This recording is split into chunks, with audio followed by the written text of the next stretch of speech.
What's up, collective at home? Man, what a blessing it is to get to be in homes throughout the metro, to be able to have these watch parties. And even when we're not able to meet in Millard North High School as a corporate church, we're still able to be the church. I love this expression of the church. In homes, around food. This is a key expression that the church has always had since Jesus initiated it 2,000 years ago. So thank you guys for joining us. If you want to, go ahead, just so we can still have, even as we're separated in different homes, or if you're watching alone, would you throw in the chat a little emoji or a little hello? I'd just love to hear from you so that we have this, we're still a community and we're still a body. Throw in the comments about where you're watching from right now, and so that we can still be the family that God has called us to be, even when we're not able to be under the same roof right now. But today I want to talk to you guys about, as we are in week 3 of our series on habits, today I want to talk about a habit of mission. And I don't know if you've ever had a job where you are not really sure if you're doing things right, right? Like, it's no fun to have a job where you know you're not doing very well. I've had countless of those. When I was a waiter for 3 weeks before I got fired. I knew I was not doing a good job. It was not within my skill set. It was not good at all. But then there's the jobs where you're like, I am not sure if I'm doing good. I'm not sure if I'm doing bad. So therefore, I don't know what I need to work on, what I don't need to work on. Am I doing things right? Am I succeeding, failing? Like, the ambiguity is terrible. It's worse even than when you know you're doing bad at a job. Right? It's so hard. Yet, I know when I talk to people, I hear this frequently about, like, I don't really know if I'm doing this whole Jesus thing right, if I'm doing this Christian thing right. Like, how do I know if, like, am I reading the Bible right? Am I getting the right stuff out of it? Am I praying right? Am I doing this right at home, at work, and in all these places? I just don't know. And so ultimately, it's the same question we got to ask in our workplace. What's the win? What is the goal? Where am I supposed to be? And the ultimate win that we have, that we look in the Word, we see, like, hey, that prayer, that's a win, right? That's good. Yeah, worship, that's a win. Joining a team and serving in the church, that's a win. What about outreach and serving the community? That's a win. Loving others, love God with all our heart, soul, mind, and strength. Love each other as yourself. Go make disciples. Those are all wins. So what ultimately is the big focus goal of all of it? Here's where I find that it boils down to. No matter what God calls in the different situations, sometimes it's like, hey, you need to share your faith with your friends. Sometimes it's like, hey, they've had enough of the religion thing and they just need to be loved for just a little bit before you can start introducing Jesus into it, right? And so, like, what do I do? How do I know it's right? How am I doing it right? How am I doing it wrong? It's the same thing we talked about a couple weeks ago. It's steps of obedience. Every day, the win is, did I take steps of obedience? Did I take a step of obedience towards him?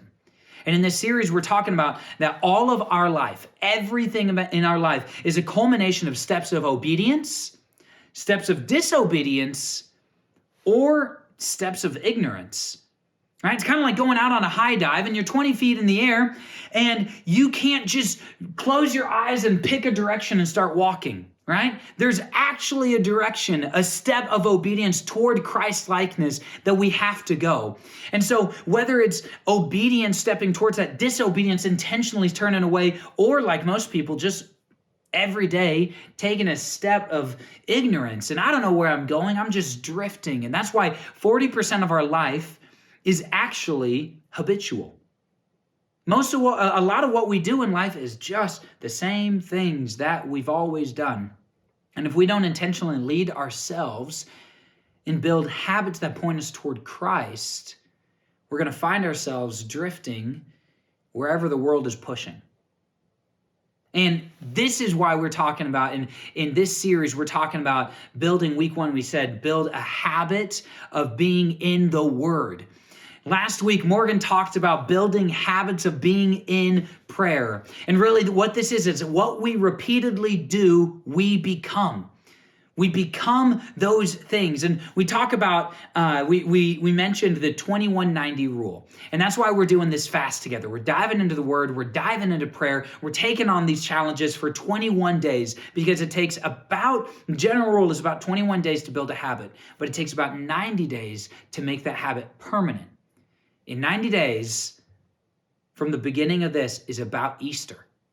So that's our goal. We want to see transformation by Easter. Start a new habit, start some new habits in this fast and carry it through Easter.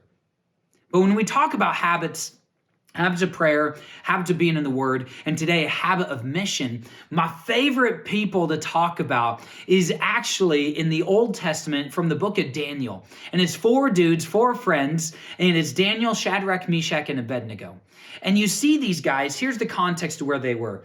They were in this nation of Israel that followed after God, all the traditions, everything pointed towards pursue the Lord, but they were terrible. Israel was terrible at it. Israel was in disobedience, and so God, again and again and again, offers way too much grace, infuriating levels of grace, come on, God, just bring the judgment. They need correction. And then, finally, Babylon comes in, defeats them, kicks them out of this promised land, and now they are living they're kicked out of the land, and they're living under the Babylonian oppression. And so that's where we find these 4 guys. Tell me if this sounds familiar. In a place where all the tradition, all the culture, everything points and pulls you constantly away from the Lord. And what do they have to do? How do they maintain their faith in a world that's constantly pulling away from God and saying it's okay to do this is fine, just follow your heart, do whatever you want, you be you, and instead of I gotta submit to the Lord, I gotta follow him, not my own heart, my heart's deceitful, I gotta make sure that I am submitting to him as opposed to submitting to whatever I'm desiring right now. And in that world, we have to build habits that point us to Christ. And that's what Daniel, Shadrach, Meshach, and Abednego do. And we see, if you read through Daniel chapter 1 through 6, take some time, read through that, and circle, or maybe here's a little bit easier, make a box. Make a box around any habit you see them doing. Any habit that you see, they are shaping their life. These are things that they're doing to maintain their faith in a world that brings opposition. Jesus says, in this world, you will have trouble, but take heart. I've overcome the world. He's greater than the world. There's an opposition. The natural drifting of the world is away from Christ. We need to chase him. So here's a couple of the habits that you see. In Daniel 1, 6 through 7, you can make a box around all their names. It talks about these 4 friends because what was their first habit? Their first habit was community. Their habit was being together. I'm not going to be able to do this whole following God in a world that is pulling me away from him. Never going to be able to happen without a strong community constantly pulling us towards him. This is why we do groups.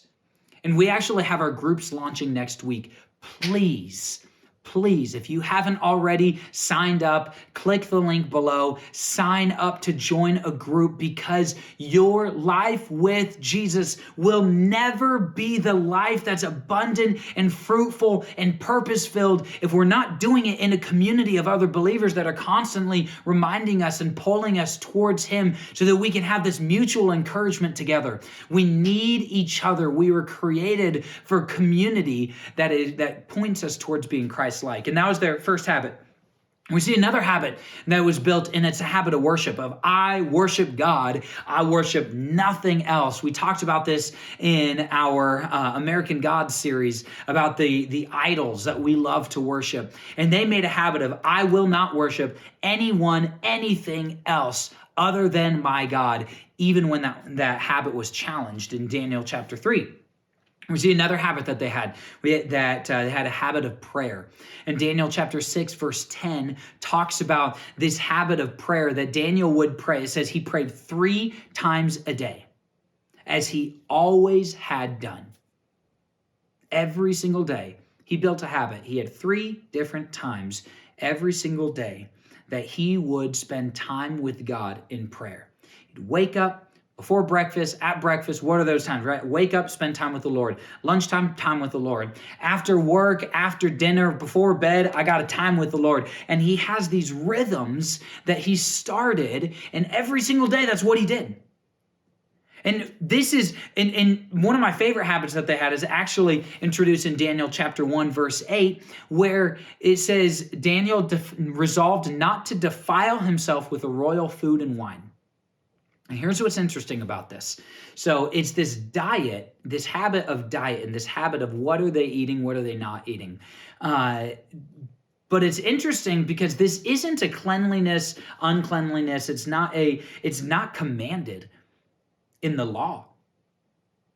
There's don't eat pork, there's don't eat unclean stuff, there's don't eat meat that's been sacrificed to idols, but I don't think that's what it is, because the grain probably would have been sacrificed to idols if the meat was, if that's what was going on. And so it probably isn't actually a following a written law thing. Here's probably what I think it was. As you look at the study of this and you look at the culture, what they were God's nation, disobedient to him, overruled, kicked out, living outside of the promised land. They were in mourning. They were in petition.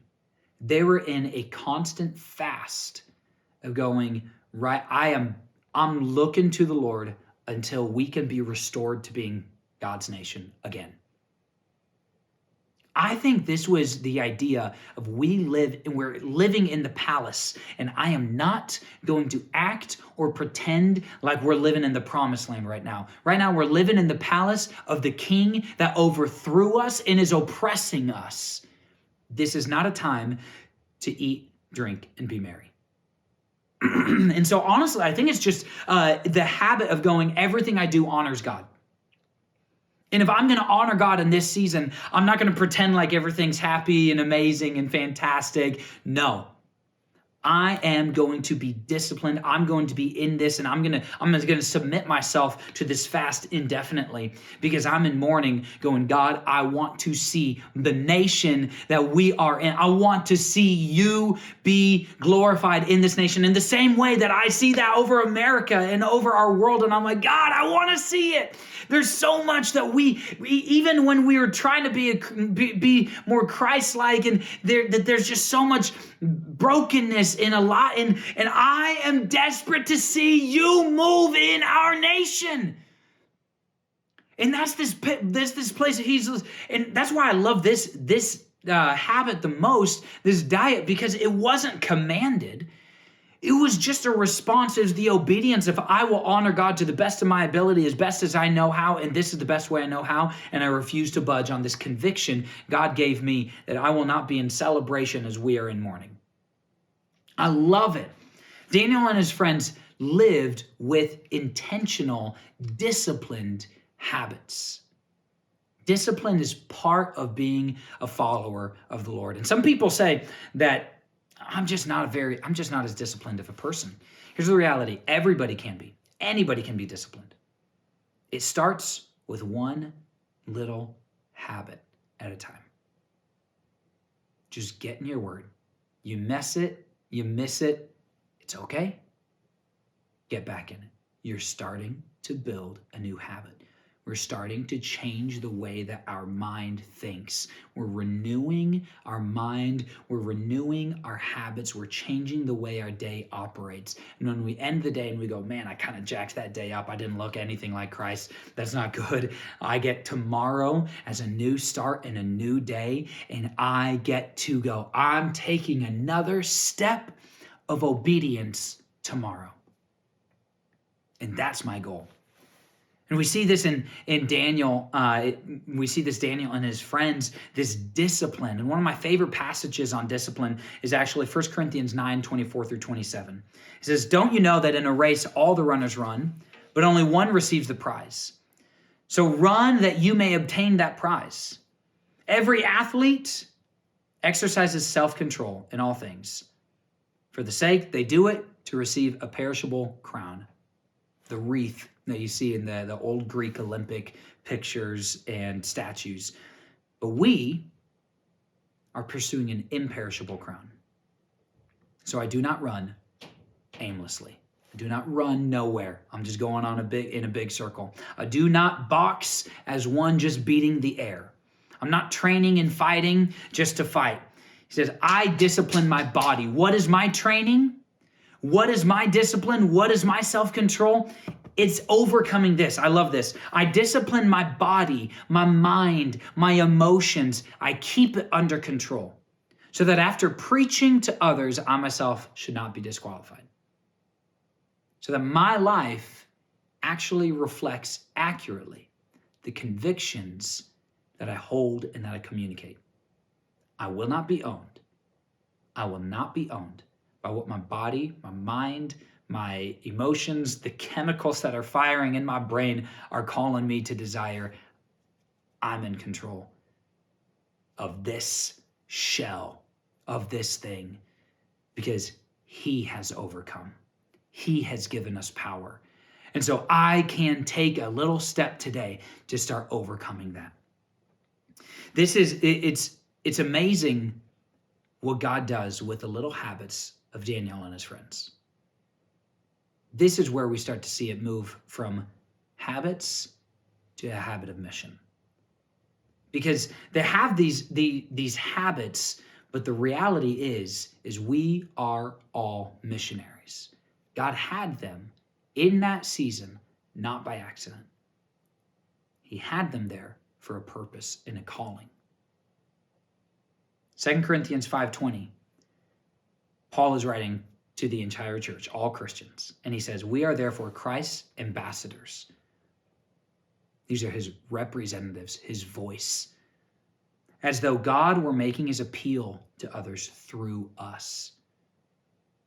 We implore you on Christ's behalf, be reconciled to God." God is calling the people around you, the people around me. God is calling them to him. He says, "I'm calling them to me through you." We are all missionaries in the same way that Daniel and his friends were called and were on mission. We are called and on mission in the workplaces that we have. You are not at your workplace by accident. You are not in your family by accident. You are not in your neighborhood by accident. You are not in relationship with your barista and your friends and at the grocery store. You're not there by accident. You are not. You are called. All of these are a sphere of influence. We are put on a mission to be the ambassadors of Jesus. Every single one of us, not just a pastor, not just those extra spiritual people, every single one of us called to be an ambassador, a representative of Christ, that our lives may be the call to other people saying, be reconciled to God, be in relationship with him. He said, come on, I love you, I want you, I'm desiring you, I'm jealous of you, come be with me. And that's this prayer that he has, that Jesus makes, and he intercedes for the world, and we get to be the ambassadors of that message. Now, here's the amazing thing. This is where we start to see Daniel and his friends representing this. Because what do? These little habits of prayer, of worship, of community, and of diet, every single one of them brings about moments of missional intensity, honestly, where their habits are challenged with life or death. Will you worship? Will you worship God if it means your life? Will you pray? Will you continue to pray if it means your life? Daniel, there's a decree. In order to, you got to read it. I can't dive into it. I want to. I can't dive into it, but you got to read it in Daniel chapter 6. 5 and 6, and it talks about this decree that was made because they're looking at Daniel. And Daniel continues to grow in leadership and management, and all these other leaders around are like, I don't like that dude, let's get rid of him. And so in Daniel chapter 6, it talks about how they saw, verse 4, it talks about how they saw his strong character. It says they could find no charge or corruption against him. And then it says that he had no negligence or corruption found in anything. He was an excellent manager. He did great at his job, and he did it with utmost integrity. They could see already. In fact, verse 5 then shows that Daniel was known for his faith. It says, we'll never find any charge against this Daniel unless we find something against him concerning the law of his God. In the same way that Daniel and his friends were known for being strong, firm believers, do the people at your work, if they're going, man, I need to figure out this Jesus thing, I think I need it, would they go to you? Would they ask you, hey, you're one of those Christians. I got some questions. Can you help me out? Are you living a life that represents Christ? And Daniel kept with his habits faithfully, even in the face of extreme opposition. Now here's what we find. Shadrach, Meshach, and Abednego. I'll only worship God. That's what they say. A command was made. If you worship, you must bow down before this giant statue or you're going to be burned alive. I say we choose faithfulness. We choose to only worship our God. And God shows up. They're thrown into the fire, untouched, unburned. And there's only God standing there in the fire with them. Daniel, you can't pray for just 30 days. Can you imagine that? They said, if you pray in the next 30 days, you will be killed. Can you imagine the conversations amongst other Christians that we'd be having? Like, it's just 30 days. Not that big of a deal, right? I don't need to pray to be a Christian, right? Like, I don't need, and they're going to be having people at church. That's not going to be good. Like, if we pray at church, that could be really dangerous. So let's just not go to church. I don't need to go to church in order to love God. Like, I'm just going to do this thing. Can you imagine that? Yet Daniel and his friends say, I don't pray because I'm supposed to. I don't go to church because I'm supposed to. I don't worship because I'm supposed to. I do it because that's who I am. And so when a decree is made, if you pray to God, you will get thrown in a den full of hungry lions. What does Daniel do? Chapter 6, verse 10, it says he immediately went to his home and he prayed. That's the first thing he did. He doesn't pray because that's the right thing to do. He prays because that's who he is and because there's no other response. I don't pray because I am supposed to pray 3 times a day. I pray because I must be in connection who I am as a child of God. And so I have to be in connection with my Father, with my Creator. That's who I am because he made me. He is worthy of my worship. So I worship him. It's not because I'm trying to do the right thing. It's not because I'm trying to be good enough. It's because that's who I am. I build these habits based off of who God has made me to be and who he's calling me to be. And here's the thing. God shows up.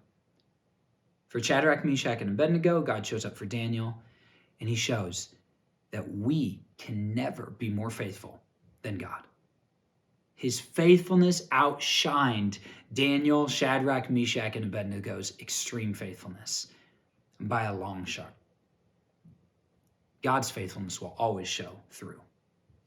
So, our habits, as we've talked in the series, don't just make us who we are, but they prepare us for who we're called to be. So I want to challenge us. Just like Daniel and his friends had opportunities where they first built internal habits that then produce these private habits, produce these public opportunities. In the same way, build these private habits, but we got to be prepared for the big public opportunities. And so what I want to do is I want to challenge us. I want to challenge us in the same way that Jesus sent his disciples out, that he gave opportunities for people to live on mission. And so what I want to challenge us is daily missional interactions. A missional interaction. This is what a missional interaction is. It's any opportunity where you help connect people to Jesus. That's it.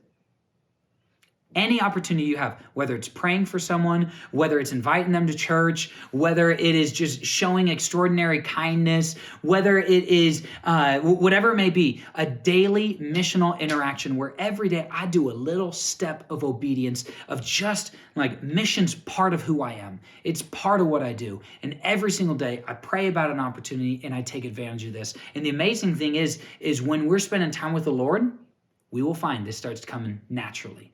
In fact, we've already been seeing it.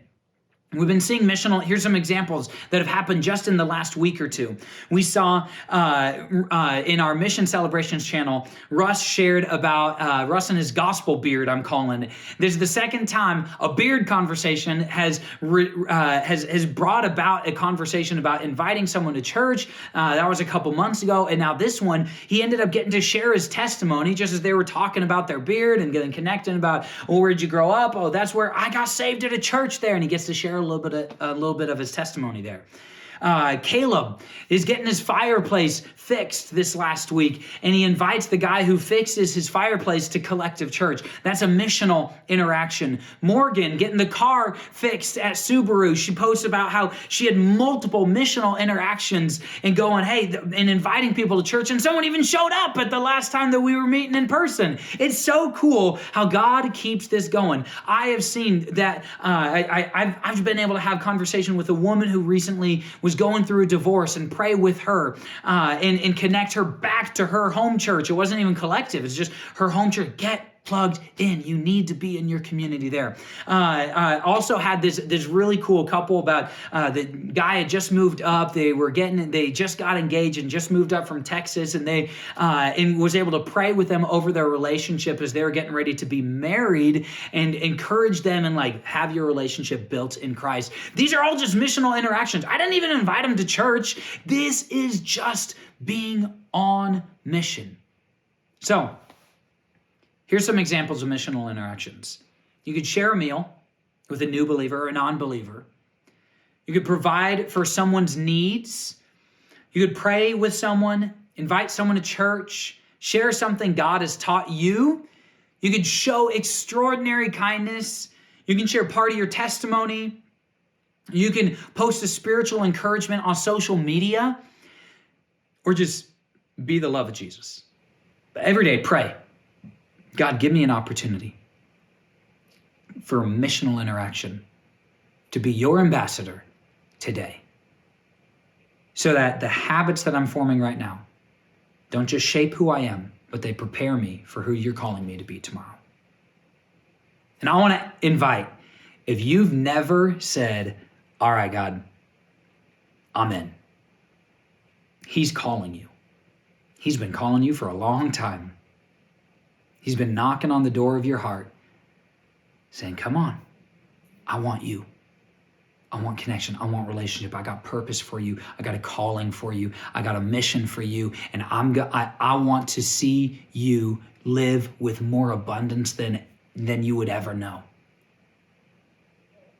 If you are ready to make that decision, say yes to God, He's been calling you. All we got to do is say yes. Take that first step of obedience.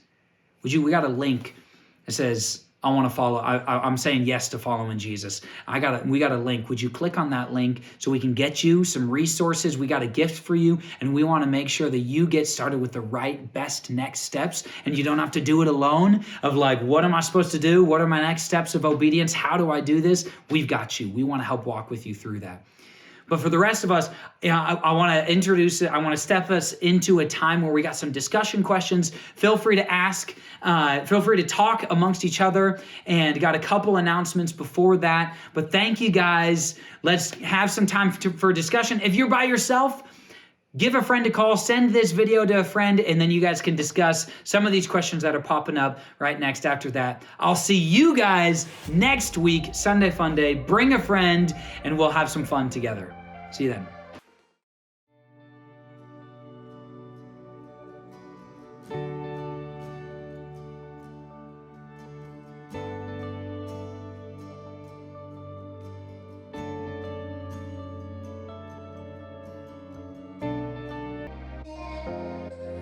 Hey, thanks so much for watching today's message. Our prayer is more than the words that were spoken in the message, that you would remember the things that God spoke to your heart. Yeah, and no matter what it was that God spoke to you, I know that part of your journey is other people, being in a community, because we are better together. So if you made a decision to follow Jesus today, would you click the link below and fill out the form? This is going to help us so that we can celebrate with you and equip you with some tools so that your next steps are great steps. Yeah, thanks so much for watching. We're praying for you. We're cheering you on. We believe that the best days are ahead of you.